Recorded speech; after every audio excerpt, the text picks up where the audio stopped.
Sir, ಪಾಕಿಸ್ತಾನದಲ್ಲಿ ಈಗ ಪರಿಸ್ಥಿತಿ ಯಾವ ರೀತಿ ಇದೆ ಅಂದ್ರೆ ಯಾವುದೇ ಸಂದರ್ಭದಲ್ಲಿ ಯುದ್ಧ ಮಾಡಬಹುದು ಭಾರತ ಅನ್ನೋ ಚರ್ಚೆ ಆಗ್ತಾ ಇದೆ.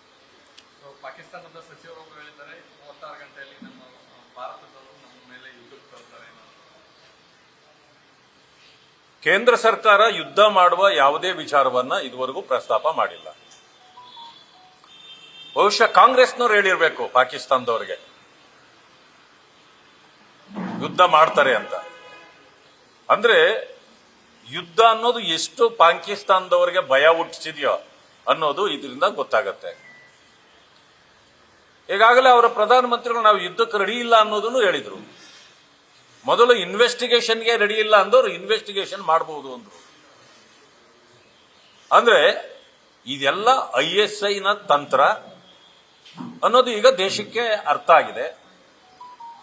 ಮತ್ತು ಕಾಂಗ್ರೆಸ್ಸಿಗರಿಗಂತೂ ಖಂಡಿತ ಭಯ ಹುಟ್ಟಿಸಿದೆ. ನೋಡಿ, ಕಾಂಗ್ರೆಸ್ನವರು ಭಾರತ ದೇಶಕ್ಕಿಂತ ಪಾಕಿಸ್ತಾನದಲ್ಲಿ ಬಹಳ ಪಾಪ್ಯುಲರ್ ಆಗಿಬಿಟ್ಟಿದ್ದಾರೆ ಈಗ. ಇನ್ನು ಮುಂದೆ ಅವರು ಪಾಕಿಸ್ತಾನದಲ್ಲಿ ಚುನಾವಣೆಗೆ ನಿಲ್ಲೋದನ್ನು ಯೋಚನೆ ಮಾಡ್ತಿರ್ಬೇಕೀಗ ಅವರು. ಭಾರತದ ಪ್ರಧಾನಮಂತ್ರಿಯನ್ನ ಅವಹೇಳನ ಮಾಡುವ ರೀತಿಯಲ್ಲಿ ಅವರ ಶಿರವನ್ನ ತೆಗೆದು ಗಾಯಬ್ ಅಂತ ಹಾಕಿದ್ದಾರೆ. ಗಾಯಬ್ ಅಂದ್ರೆ ನಾಪತ್ತೆ ಅಥವಾ ಮಾಯ ಆಗೋಗಿದೆ, ತಲೆ ಇಲ್ಲ ಅಂತ. ಕಾಂಗ್ರೆಸ್ನವ್ರಿಗೆ ತಲೆ ಇಲ್ಲ ಅಂತ ಅವ್ರು ತೋರಿಸ್ಕೊಂಡಿದ್ದಾರೆ ಅಷ್ಟೇ. ತಲೆ ಇಲ್ಲದ ಕಾಂಗ್ರೆಸ್ನವರು ಇದಕ್ಕಿಂತ ಒಳ್ಳೆಯದನ್ನ ಏನು ಮಾಡ್ಲಿಕ್ಕೆ ಸಾಧ್ಯ ಅವರಿಗೆ? ಕೆಲವರಿಗೆ ತಲೆನೇ ಇಲ್ಲ, ಕೆಲವರಿಗೆ ತಲೆ ಇದೆ ಮೆದುಳೇ ಇಲ್ಲ, ಕೆಲವರಿಗೆ ಮೆದುಳಿದೆ ನಾಲಿಗೆಗೂ ಮೆದುಳಿಗೂ ಸಂಬಂಧವೇ ಇಲ್ಲ. ಏನೆಲ್ಲ ಮಾತಾಡ್ತಾರೆ ತಲೆ ಕೆಟ್ಟವರ ರೀತಿಯಲ್ಲಿ ಮಾತಾಡಿ. ಈಗ ತಲೆ ಇಲ್ಲ ಮೋದಿಯವರಿಗೆ ಅಂತಂದ್ರೆ ಗಾಯಬ್ ಆಗಿದೆಯಲ್ಲ. ಕಾಂಗ್ರೆಸ್ ಈ ದೇಶದಿಂದ ಗಾಯಬ್ ಆಗೋದು 100ಕ್ಕೆ 100 ಸತ್ಯ ಅನ್ನೋದನ್ನ ಅವರು ಹೇಳ್ಕೊಂಡಿದ್ದಾರೆ. ಈಗ ಹೋಗ್ಲಿ, ಅಷ್ಟು ತಾಕತ್ತಿದ್ರೆ ನಿಮಗೆ ಆ ಚಿತ್ರವನ್ನು ಹಾಗೆ ಇಡಬೇಕಾಗಿತ್ತು. ಯಾಕೆ ಡಿಲೀಟ್ ಮಾಡಿದ್ರಿ? ಇಡೀ ಭಾರತ ದೇಶದಲ್ಲಿ ಎಲ್ಲರೂ ಕೂಡ ಕಾಂಗ್ರೆಸ್ನ ವಿರುದ್ಧವಾಗಿ ಮುಗಿಬಿದ್ದಿದ್ದಾರೆ. ಜನಾಕ್ರೋಶ ಪ್ರಾರಂಭ ಆಗಿದೆ. ಅದಕ್ಕೆ ಭಯಭೀತರಾಗಿ ಅದನ್ನು ಕೂಡ ಇವತ್ತು ಈಗ ಅವರು ಹಾಕಿದ್ದ ಟ್ವೀಟೇ ಗಾಯಬ್ಬು. ತಲೆ ಗಾಯಬ್ಬಲ್ಲ, ಅವರ ಟ್ವೀಟೇ ಗಾಯಬ್ಬು. ಇಂಥ ಹೇಡಿಗಳು ಕಾಂಗ್ರೆಸ್ನವರು. ಧೈರ್ಯ ಇದ್ದಿದ್ರೆ ಫೇಸ್ ಮಾಡಬೇಕಾಗಿತ್ತು. ಆಡಿ ಈಗ ನಿಮ್ಮ ಪ್ರೀತಿ ಪಾಕಿಸ್ತಾನದ ಮೇಲೆ. ಸಿಂಧೂ ನದಿ ಬೇಡ ನಮಗೆ, ಸಿದ್ದರಾಮಯ್ಯ ಬೇಕು ಅಂತ ಟ್ವೀಟ್ ಮಾಡ್ತಾವ್ರೆಲ್ಲ ಪಾಕಿಸ್ತಾನದವರು.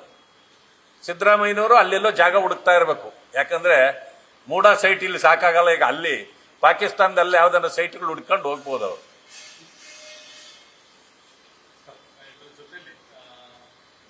ರಿಸರ್ವ್ ಒಂದು ಮಾತನ್ನ ಹೇಳಿದ್ದಾರೆ, ಯುದ್ಧ ಮಾಡೋದ್ರಿಂದ ಎರಡೂ ಸೈನ್ಯಕ್ಕೆ ನಷ್ಟ ಆಗುತ್ತೆ ಅನ್ನೋದು. ಕಾಂಗ್ರೆಸ್ನವ್ರು ಹೇಳ್ತಿದ್ರೆ ಇದನ್ನೇ ನಮ್ಮ ಸಿದ್ದರಾಮಯ್ಯನವರು ಹೇಳಿದ್ರು ಅನ್ನೋದು. ಆದ್ರೆ ಅದಕ್ಕೆ ಕೂಡ ಒಂದು ವಿಚಾರ ವ್ಯಕ್ತವಾಗ್ತಾ ಇದೆ, ಸತ್ತವರು ವಾಪಸ್ ಬರ್ತಾರ ಅನ್ನೋದು ಸರಿಯಲ್ಲ. ನೋಡಿ, ಸಿದ್ದರಾಮಯ್ಯನವರ ನಾಲಿಗೆ ಬಹಳ ಹೊಲಸಾಗಿಬಿಟ್ಟಿದೆ ಈ ನಡುವೆ. ಅವ್ರು ಏನು ಬೇಕಾದರೂ ಮಾತಾಡ್ತಾರೆ. ಒಂದು ರೀತಿಯ ಹೊಲಸು ನಾಲಿಗೆ ಆಗ್ಬಿಟ್ಟಿದೆ. ನಾನು ಹೇಳ್ತಕ್ಕಂಥದ್ದು, ನಿಮಗೆ ಈ ಮಹಿಳಾ ಮೋರ್ಚಾದವರು ನೀವು ಸಭೆ ಮಾಡುವಾಗ ಈ ಕೆಟ್ಟ ಭಾಷೆಗಳನ್ನ ಪದ ಬಳಕೆ ಮಾಡಿದ್ದಕ್ಕೆ, ಕಪ್ಪು ಬಟ್ಟೆ ತೋರಿಸಿದ್ದಕ್ಕೆ ನಿಮಗೆ ಸಿಟ್ಟು ಬಂತಲ್ಲ. ಒಬ್ಬ ಪೊಲೀಸ್ ಅಧಿಕಾರಿಯನ್ನ ಕರೆದು ಕಪಾಳ ಮೋಕ್ಷ ಮಾಡೋಷ್ಟು ಮಾಡ್ಲಿಕ್ಕೆ ಹೊರಟ್ರಲ್ಲ, ಅಷ್ಟು ಸಿಟ್ಟು 28 ಜನ ಭಾರತೀಯರು ಸತ್ತಾಗ ನಿಮಗೆ ಯಾಕೆ ಬರಲಿಲ್ಲ? ಅಂದ್ರೆ ನಿಮ್ಮ ಮನಸ್ಥಿತಿ ಅಂತಹದು. ನೀವು ಯಾರನ್ನೋ ಓಲೈಕೆ ಮಾಡ್ಲಿಕ್ಕೆ ಈ ರೀತಿ ನಡ್ಕೊಳ್ತಿರಲ್ಲ, ಯಾಕೆ ನಿಮಗೆ ನಾಚಿಕೆ ಆಗ್ತಿಲ್ವಾ? ನಿಮ್ಮದು ಒಂದು ಜನ್ಮ ಅಲ್ವಾ? ಯಾಕೆ ಈ ರೀತಿ ನೀವು ನಡ್ಕೊಳ್ತಾ ಇದ್ದೀರಿ? ನೀವು ಇಲ್ಲಿ ಓಲೈಸಬಹುದು, ಆದ್ರೆ ಪಾಕಿಸ್ತಾನನ ಯಾಕೆ ಓಲೈಸ್ತಾ ಇದ್ದೀರಿ ನೀವು?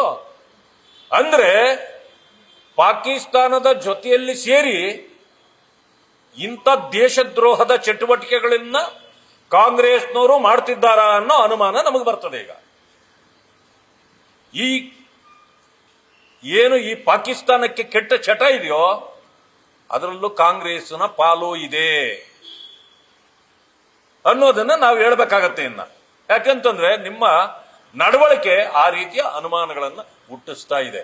ಆದ್ರಿಂದ ಸ್ವಾಮೀಜಿ ಹೇಳಿದ್ದಾರೆ ಸರಿ, ಆದ್ರೆ ಪದೇ ಪದೇ ಈ ರೀತಿ ನಮ್ಮ ದೇಶದ ಒಬ್ಬ ವ್ಯಕ್ತಿ ಆಗಲಿ ಸರ್ಕಾರ ಆಗಲಿ ಯಾರು ಯಾವ ದೇಶಕ್ಕೆ ನಾವು ದ್ರೋಹ ಬಗೆದಿಲ್ಲ, ಯಾರ ಮೇಲೆ ನಮಗೆ ಅಗಿತನ ಇಲ್ಲ, ನಮ್ಮ ದೇಶದ ಜನರನ್ನ ರಕ್ಷಣೆ ಮಾಡ್ತಕ್ಕಂಥದ್ದು, ನಮ್ಮ ದೇಶದ ಸಮಸ್ಯೆಗಳಿಗೆ ಪರಿಹಾರ ಕೊಡ್ತಕ್ಕಂಥದ್ದು ನಮ್ಮ ಧರ್ಮ, ಅದನ್ನಷ್ಟೇ ನಾವು ಮಾಡ್ತೇವೆ. ಆದರೆ ಬೇರೆಯವರು ನುಸುಳಿ ಬಂದು ನಮ್ಮ ಮೇಲೆ ಈ ರೀತಿಯ ಒಂದು ಮಾರಣಾಂತಿಕವಾದ ಹಲ್ಲೆಗಳನ್ನು ಮಾಡ್ತಕ್ಕಂಥದ್ದು, ನಮ್ಮವರನ್ನ ಪ್ರಾಣ ತೆಗೀತಕ್ಕಂಥ ಕೆಲಸ ಮಾಡಿದಾಗ ನಾವು ಸುಮ್ಮನೆ ಕುಳಿತಿರ್ಬೇಕು ಅಂತೀರಾ?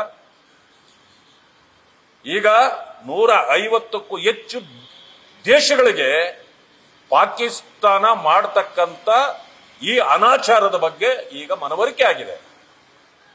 ಇಡೀ ಪ್ರಪಂಚದಲ್ಲಿ ಅದು ಒಂದು ಭಯೋತ್ಪಾದಕ ದೇಶ ಪಾಕಿಸ್ತಾನ. ನೋಡಿ, ತಿನ್ನಕ ನಿಮಗೆ ಊಟ ಇಲ್ಲ, ಈಗ ನಾವು ನಿಲ್ಲಿಸಿದ ಮೇಲೆ ಕುಡಿಯಕ್ಕೂ ನೀರಿಲ್ಲ ನಿಮಗೆ. ಆದರೂ ನಿಮ್ಮ ಪೊಗರು ಎಷ್ಟು? ಈ ರೀತಿ ಮಾಡಿದ್ರೆ ನಾವು ಕೈ ಕಟ್ಟಿ ಕುಳಿಬೇಕಾ? ಕಾಂಗ್ರೆಸ್ನವರು ಏಡಿಗಳಿರ್ಬೋದು, ಬಿಜೆಪಿಯವರು ಏಡಿಗಳಲ್ಲ, ಮೋದಿಯವರು ಏಡಿ ಅಲ್ಲ. ನೀವು ಗಾಯಬ್ ಬಂತಾ ಇರಿ, ನೀವೇ ಗಾಯಬ್ ಆಗ್ತಕ್ಕಂಥ ಕಾಲ ಬಂದ್ಬಿಟ್ಟಿದೆ. ಕಾಂಗ್ರೆಸ್ಸೇ ಈ ದೇಶದಿಂದ ಗಾಯಬ್ ಆಗ್ತದೆ. ಅಲ್ಲ, ಯುದ್ಧ ಆಗುತ್ತೋ ಬಿಡುತ್ತೋ ತೀರ್ಮಾನ ಕೊಡ್ತಕ್ಕಂಥದ್ದು ಕೇಂದ್ರ ಸರ್ಕಾರ. ಈಗಾಗಲೇ ಯಾವ ಯಾವ ಮೆಷರ್ಸ್ ಅನ್ನ ತೆಗೆದುಕೊಳ್ಬೇಕು, ನಮ್ಮ ಬಾರ್ಡರ್ಗಳನ್ನು ರಕ್ಷಣೆ ಮಾಡಿಕೊಳ್ಳಲಿಕ್ಕೆ,